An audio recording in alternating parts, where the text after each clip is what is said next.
You will see that there is an example that has been done for you.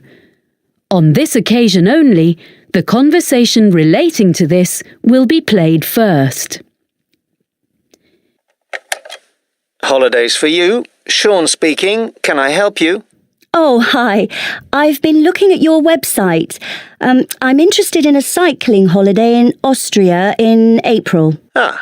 We have 2 trips in April. One lasts 14 days and the other 10 days. I think the 10-day trip is better. So let's see. I've got a calendar here. What are the dates? The length of the trip that the woman chooses is 10 days, so 10 has been written in the space. Now we shall begin. You should answer the questions as you listen because you will not hear the recording a second time. Listen carefully and answer questions 1 to 6. Holidays for you. Sean speaking. Can I help you? Oh, hi. I've been looking at your website. I'm interested in a cycling holiday in Austria in April. We have 2 trips in April. One lasts 14 days and the other 10 days. I think the 10-day trip is better. So let's see. I've got a calendar here. What are the dates? Well, that trip is in the middle of the month. It starts on the 17th of April and it finishes on the 27th. That suits me. I can't leave work before the 10th of April. Let me see if there are any spaces. Is it just for yourself? Myself and my sister, so 2 of us. Yes, we have spaces. Is it a big group? At the moment, there are 12 people booked on this trip, and with you 2, that will be 14. The maximum number is 16, so it's almost fully booked. We can't go over that because it's hard to keep a larger group together. I need to check that I'm fit enough for this, but the distances look okay. The website says we'll ride approximately 45 kilometres a day. Is that right? That's correct, and I've got the exact distances here.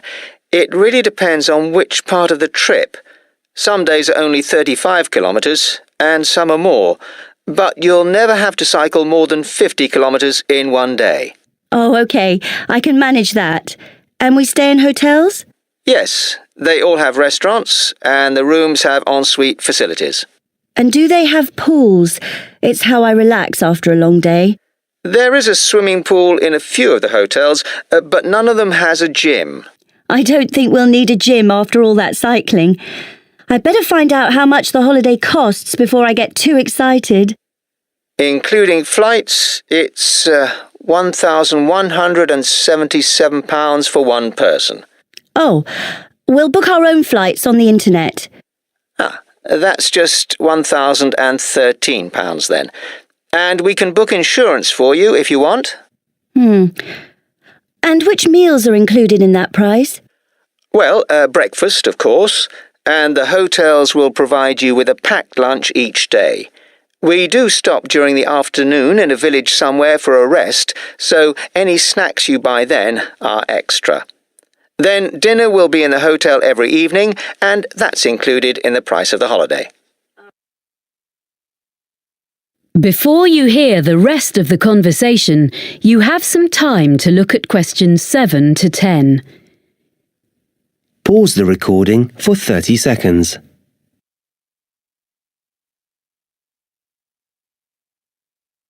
Now listen and answer questions 7 to 10. And you provide the bicycles, of course. What else? A lock and a bell come with the bike, as well as lights, although you shouldn't need to cycle in the dark.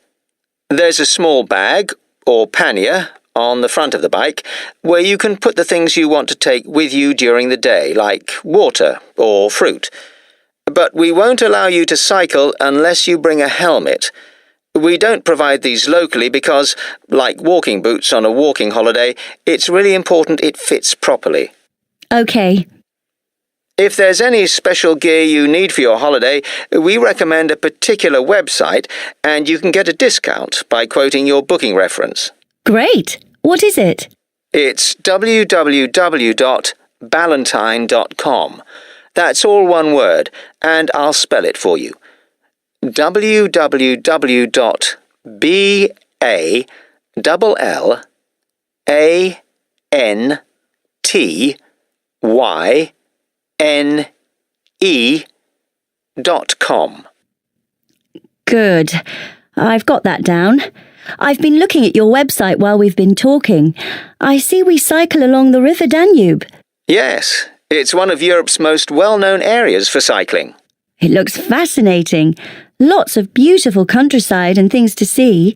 I should warn you that we do reserve the right to make some alterations to the route if the weather is bad. Some of the tracks sometimes get very muddy. OK, well, hopefully it won't rain too much. I know we stop in towns and villages, but do we get a chance to look around? Because I'm really interested in history.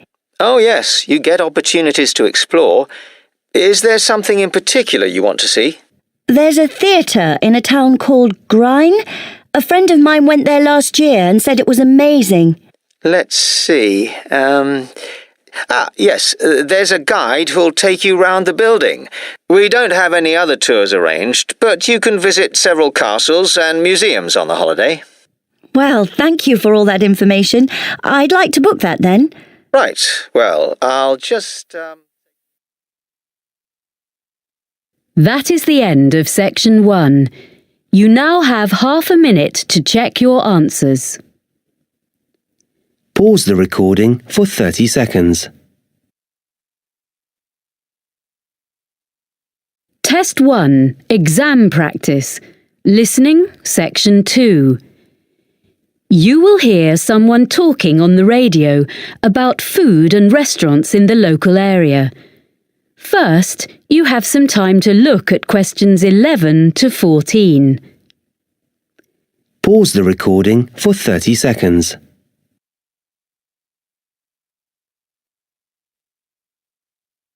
Now listen and answer questions 11 to 14.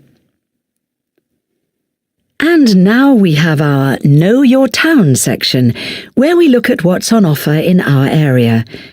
Today, John Munro is going to tell us about local food and eating out. John. Well, most of us buy our food in supermarkets these days, but we're very lucky having a wonderful market here. It was originally on the piece of land in front of the cathedral, but at the beginning of the 20th century, it was moved to a site by the river. When the new shopping centre was built in the 1960s, it found a home beneath the multi-storey car park, where it still is, but there are plans to move it back to its previous home by the river. The market is now open 6 days a week. On Tuesday to Saturday, you can buy fresh fruit and vegetables, meat and cheese from the area, as well as a whole range of imported produce. But if you come on a Sunday, you'll find a different market, where craftspeople sell what they have made, things like bags, cards, clothes. During the week, there are a few stalls selling more everyday utensils like saucepans and cleaning products alongside the fruit and vegetables, as well as one new stall selling antique furniture, which is proving to be very popular. People often ask what our local dish is. As we're by the sea, they expect it to be some kind of fish recipe. Our fish is good, of course, but there isn't one particular dish that stands out. What we do have is an apple cake that isn't really made anywhere else.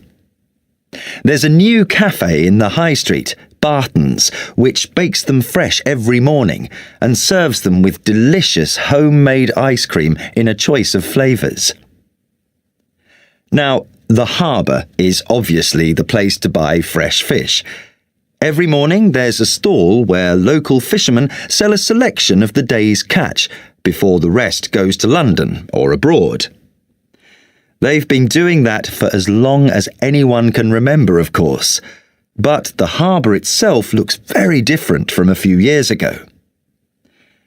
Most of the restaurants used to be at the far end, but that part was redeveloped and the restaurants had to relocate to the other end. Many of them are simply the old ones in new premises, but a couple of new ones have opened recently, so there's a good range now, both in the harbour and the town itself. I'm now going to give you my top 6 places to eat in different parts of the town. Before you hear the rest of the talk, you have some time to look at questions 15 to 20. Pause the recording for 30 seconds.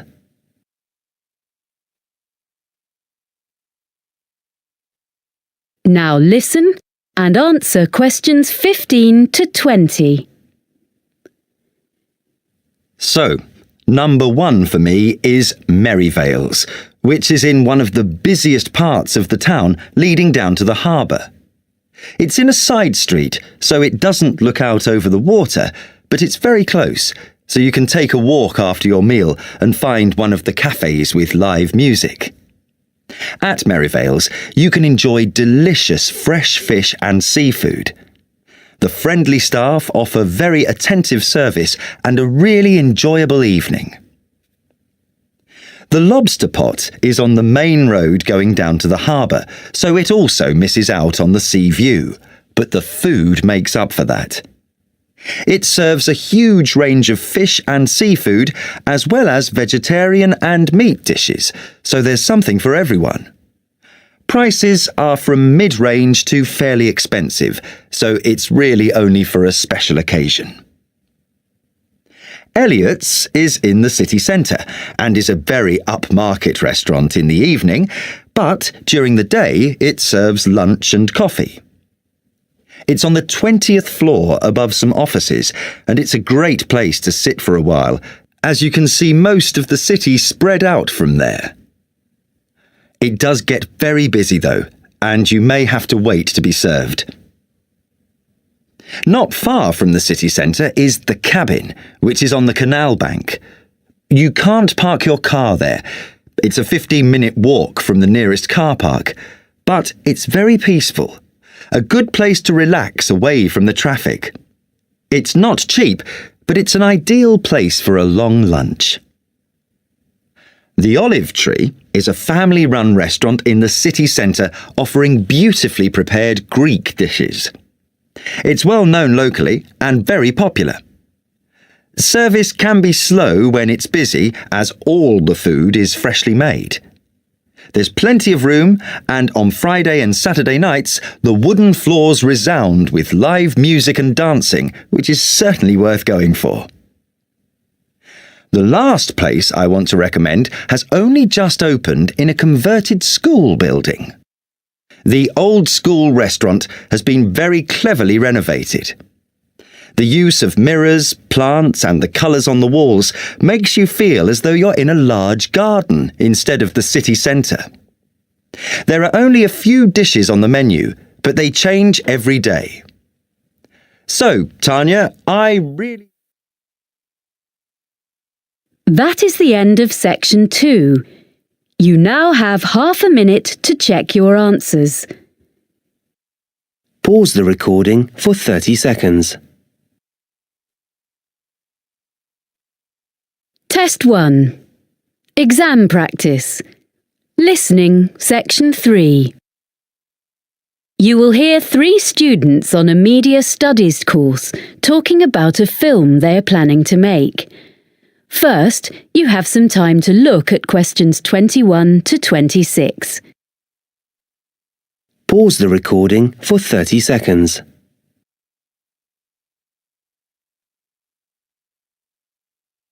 Now listen carefully and answer questions 21 to 26.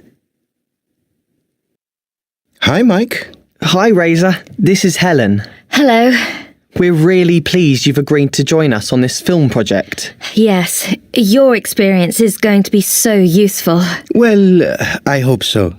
It's the technical side I know best. Lighting, sound and stuff. But you think the script is okay? Yes, I think it's great. Have you decided where you're going to shoot? Well, there's the watermill scene at the end, And we've thought about some locations in town we can use. They're behind the shopping mall and on a couple of residential streets. And in an empty shop on campus. It means we don't have to worry about getting permission from a shop owner. So, do you think we should go to all the locations with you? It would be a good idea. We need to talk about the levels of background noise so we know they're all going to be reasonable places to film. But the sounds of traffic will make it more natural. I think Razor means things like aeroplanes, trains and so on that would mean we have to stop filming. Exactly. And also, I'll make notes for myself about what lighting I'm going to need. I think the university department has a good range of equipment, but I'll need to make a list for each location for my own reference. Anyway, once we've had a look round, you can do the roadworks check. What do you mean? You need to find out about building work or road works, because you could start filming one day and come back in the morning to find one of the roads has been dug up. The local council have to be informed about things like that, so you can find out from them. OK. Then I think we need to work from the script and put together a list of all the scenes and decide which ones we're going to film when. We need to prepare the shooting schedule day by day. You're right. Then, when you know how long filming is going to last, you can tell everyone when they're needed. Okay, so as soon as we can, we'll audition, and then when we contact people to offer them parts, we can send the exact dates and make really sure they're free.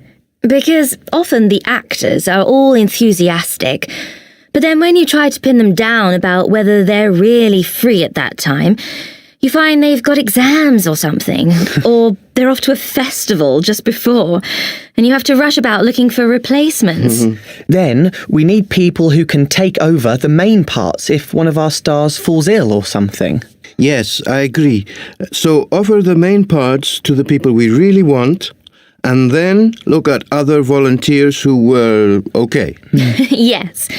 We can select the understudies once the main roles have been confirmed. So, once we've got that sorted, and we've held all the rehearsals of the main scenes, we'll be ready to start filming. Yes, that sounds good. Anything else? Well, just housekeeping, really.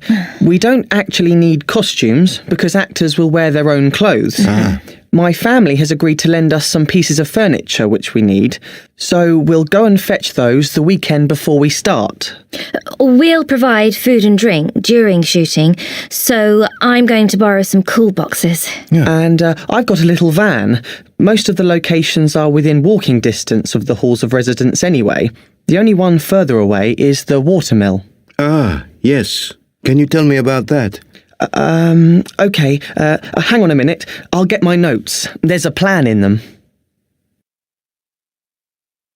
Before you hear the rest of the conversation, you have some time to look at questions 27 to 30. Pause the recording for 30 seconds.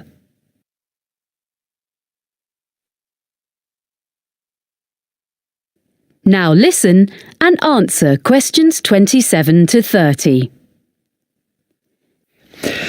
Here's the mill. You see, basically you have a vertical water wheel which was used to power the grinding stones. It sounds really interesting. Will we film inside? Yes, that's where the final scene between the girl and the man takes place. Our plan is to fix one camera outside by the window next to the door to film through the window, and then have another handheld camera inside the mill. That means we can get two views of the same scene. We were going to do something using a mirror, but we decided that would be too complicated. Yes, by doing it that way, all we'll need is lights on the inside, next to the wall behind the wheel, which can shine across to the opposite wall. Will that give enough light? I think so, because the scene is in the evening. It shouldn't be too bright. The actors will be carrying torches too. And we'll have an old screen made of wood just inside the door, because it's a new door and it'll look wrong. The lights won't shine directly on it, so it'll be fine. So you won't actually show the door open? No. There's a huge box on the floor against the wall farthest from the wheel. We'll see the girl approaching the mill on her bike. Then we see through the window and the man is inside looking at it. Then the next shot is the girl in the room with him opening the box. So it'll be a mysterious ending. Yeah. Well, I think it's going to be a great project. Good. Thanks. That is the end of section 3. You now have half a minute to check your answers. Pause the recording for 30 seconds. Test 1. Exam practice. Listening, section 4. You will hear part of a lecture about exotic pests given as the introduction to a course on ecology and environment. First, you have some time to look at questions 31 to 40. Pause the recording for 1 minute.